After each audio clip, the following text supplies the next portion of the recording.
Hello, I'm Carol Gilbert. I'm happy to be here. I work for CityMatch. I've been there for a long time and I do a lot of PPOR consulting. And recently I've done some PPOR research. This particular presentation is includes new national reference groups and national analysis.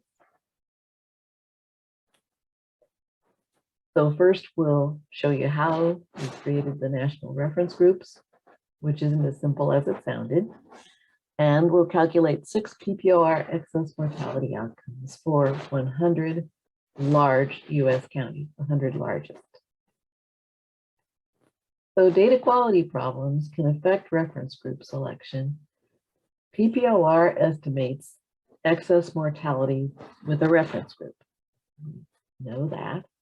And that involves using the demographic data from the mother's information on the birth and death certificates. Data quality problems cause bias, mathematical bias, so they'll be off. They won't be true estimates. So then our estimates of excess mortality will be biased, and we can't have that. So the data came from the National Center for Health Statistics. So it is the national data that's collected from the states.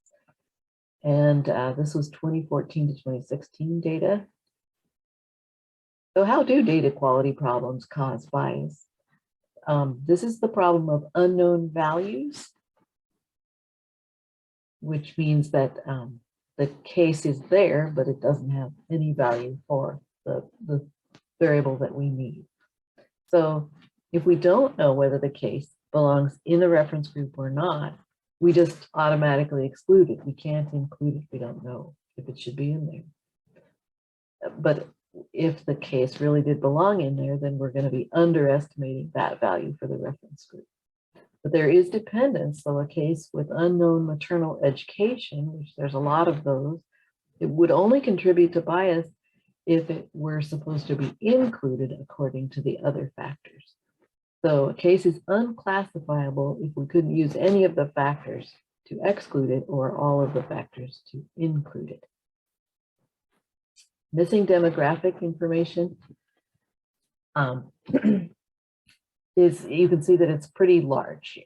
The age unknown is okay for all 3 types of data. The race unknown gets pretty high for fetal deaths. And then education unknown, even higher for fetal deaths, and some of the problem for infant deaths as well. Now, all this does not add up together because of the dependence, and the total number of unclassifieds is 28% for fetal deaths, not too great. So, but since PPOR does this cutoff business of taking away the deaths that are less than 500 grams and the fetal deaths that are less than 24 weeks as well, that improves data quality a lot, but we've still got 7.9 for fetal deaths and 2.7% missing for infant deaths, which is a little bit problematic. And that causes bias in the periods of risk here. The maternal health and prematurity period of risk and maternal care are both pretty strongly affected by having that data missing. That's a pretty large amount to be off by. So we want to correct that. And we decided after some study to exclude 8 states with high percentages of unclassifiable fetal deaths. That is way more than, well, a lot, 34%. I mean, this is the group of states that we excluded. And many of those, notice, are states that require reporting of all fetal deaths. They tend to have poorer data quality, even though they report more fetal deaths. So there's always a trade-off. And think about that. If you're in one of those states, what does your maternal demographics do for you? And what do you have to watch out for? We can talk about that if you want. Call me. So the bias is reduced by taking out those states. So this is the difference. And now we've got bias of less than 5% for both of those periods of risk. So we can live with that. And this is the first national reference group. This uses the traditional criteria, which is white non-Hispanic mothers age 20 or older, and education of 13 or more years. And these are the rates in all the periods of risk. A national reference group can be also compared to the USA. We can use this to estimate overall excess mortality in the USA, just using the PPOR approach, and we do it by subtraction. So the excess mortality in the maternal health prematurity period is 2.8 minus 1.8, which is 1.0, and so on for the rest of them. And here I just wanted to note that I did divide the two green box. The infant health period is divided into two pieces, and one piece is SUID deaths, which is a pretty large chunk of that infant health period for many communities. And I cannot divide the blue box at Kitagawa until we have a reference group to compare it to.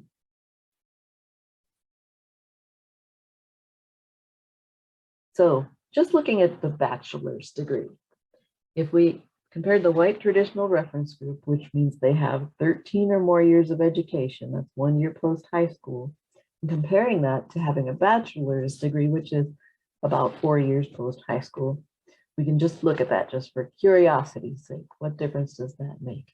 And this is the excess mortality for white women due to having a bachelor's degree. And we can see the biggest difference, one of the two biggest differences is SUID deaths. So that 3 years of education makes a big difference in how much SUID deaths you're going to see. That is kind of typical. And just another comparison, comparing white and black reference groups that are both having a bachelor's degree or more, white and black. So neither of these is really a reference group.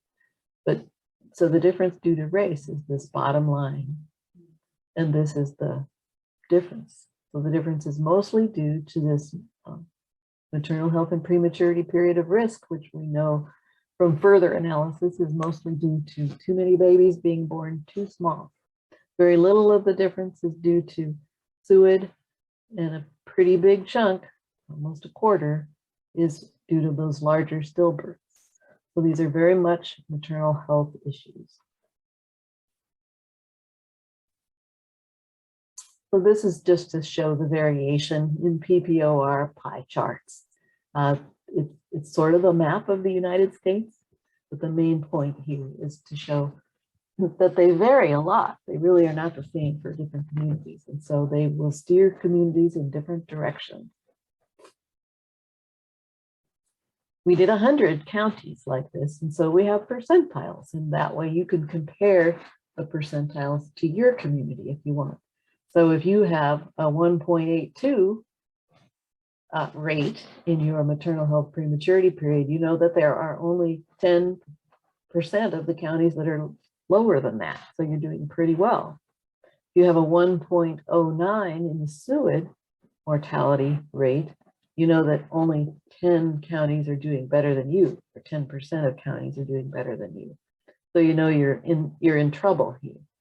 And this is the excess rates down at the bottom, the percentiles of excess mortality for using the white traditional reference group. So you can use these as a sort of a guide as to where you are compared to the nation. And if you want to get more detailed, you can use this percentile chart. So this is an example of how you would do that. This is Douglas County's map of PPOR rates. This is not excess mortality. This is just the PPOR mortality. And we're going to look at that 2.8 in the maternal health and prematurity period. So take over on the 2.8, go over to the blue line and drop straight down. And you'll see that we're at about the 55 percentile. So we're kind of in the middle on that. That's the county where I live, where City Match is, in Omaha. Here's another county, Jefferson County. We're going to take a look at their infant health rate. It's 2.6. Take the 2.6, go over to the green line, drop it down. We see they're near the 100th percentile. So they're doing badly. They should notice this rate as something they shouldn't accept, even if their reference population has a high rate. and the excess mortality isn't too high, they may want to take notice of things like this. So this is the excess mortality percentiles. So here, for the green box, we divided the green box into two pieces as before.